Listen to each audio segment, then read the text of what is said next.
But let's go back to the visual. When the balance between perception and reality is about equal, meaning what you think you're seeing is what you are really seeing.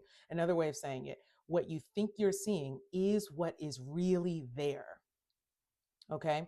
When the balance between perception and reality is about equal, and I say about, you guys, I have to be specific. When I say about equal, I mean it. I don't think it's ever totally equal because we can't remove our perspective entirely. And we need to be able to admit that.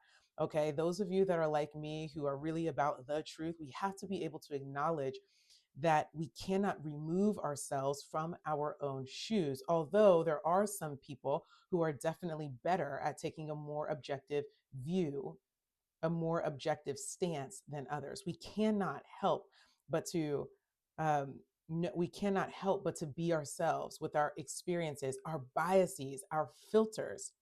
But some of us are better at taking a more objective viewpoint than others. I think that we also need to acknowledge that there are some blind spots that we all have where we're not seeing, where we are not objective.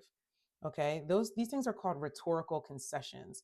All right, a rhetorical concession is essentially conceding. It's saying, okay, I admit you have a point.